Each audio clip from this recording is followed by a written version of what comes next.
To drone or not to drone?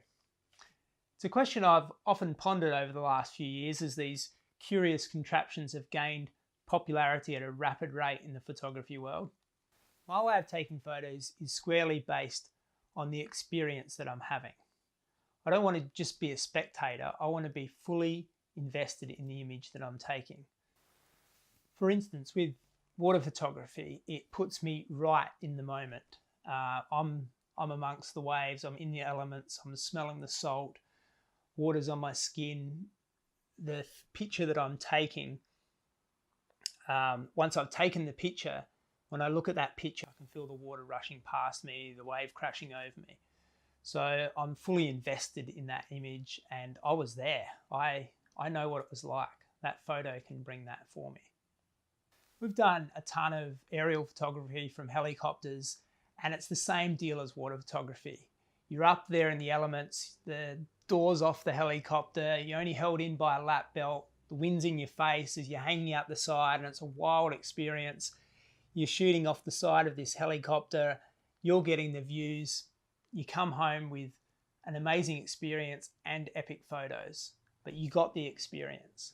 So this brings me to the drone experience, and that's the conundrum I have. Your drone is up in the air having all that fun while you're just looking at your freaking iPhone on the ground, and it's getting absolutely wild pictures just like it does from a helicopter.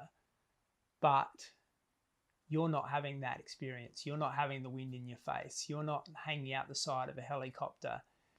You're not seeing it through your own eyes. You're getting it relayed through a screen on the ground. So where's the experience in that?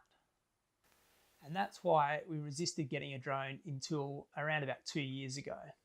And the reason why we got one is the results are undeniable. For starters, they fly lower than a chopper. They get very dynamic views from the ground. You can basically just rock up somewhere, pull it out of the back of your car, in 5 minutes this thing is in the air getting you epic aerial shots. And it's just a tool that's almost invaluable. So we invested around $3,000 Australian to go to the Phantom 4 Pro. Before this model came out a couple of years ago, the sensor size wasn't big enough in these drones sort of under $8,000. They're tiny sensors. When the Phantom 4 came out, it was the first one with a large sensor for such a small camera. It was a 1-inch sensor. As soon as they went to a 1-inch sensor, the quality of the stills was starting to be appealing to a photographer. Before that, the video was fine out of the Phantom 4 or the Phantom 3 or whatever was before that. Video, no worries at all, but the still quality was definitely sort of not up to, standards, I suppose. Not for our goals for printing or use in commercial. So even for web use, it was it's not quite a big enough sensor. Anyway, the Phantom 4 solved that problem when they came out with this model, the Phantom 4 Pro. I was really impressed with the stills that I saw off them, and so we went straight out and jumped in and dropped the $3,000 on getting one and adding it to our quiver. I remember when we bought the Phantom 4 Pro, we had a trip planned to Western Australia. We're going to spend 3 or 4 months over there in Western Australia, so we were pretty excited to have a drone going over there because the landscapes just look amazing from the sky. So we, even though we had the drone, we still spent a bit of money on getting up in planes and helicopters to experience it for ourselves. But it was so good to have this little guy just in the back of the car, and Sharon could just get it out, get the props on, get it in the sky, and just get those shots just off the side of the road when you thought, oh, that's going to look good from the sky. Western Australia is such a flat landscape, and the colours contrast from the water off to the land, and the little river systems or inlets that run around the Western Australian coastline, and the textures from the sky are unbelievable. So we got this guy just in time for our trip over there, which was pretty exciting. Yeah, like I said before, we also use it for our commercial photography jobs. Our clients have loved the addition of this into the library of photos they get. We can now get up there affordably for them and get a few aerials to add to the collection of photos without having to hire a helicopter, which adds, you know, hundreds of dollars onto the expense of the photo shoot. So yeah, this guy's a couple of years old now, the Phantom 4 Pro. Still love it. Still a really good drone and camera inside it. Having said that, if you're looking at investing in a drone now, I would probably look at the Mavic Pro 2, I think it's called. It's the latest Mavic, and it's much, much smaller. It sort of folds away and can be put into your camera bag, where this needs a bag of itself to get all the stuff that goes with it inside it. So yeah, the Mavic 2 folds up really tight. It's actually got the 1-inch sensor, so the same sensor as is in the Phantom 4 Pro. I think it's got a Hasselblad camera, which is pretty impressive. Dropping some names there, DJI. But yeah, it's just, if I invested again, or I was investing now, I would be looking at the Mavic Pro 2. I'll check the name on that and put a link in the description under this video to check that one out.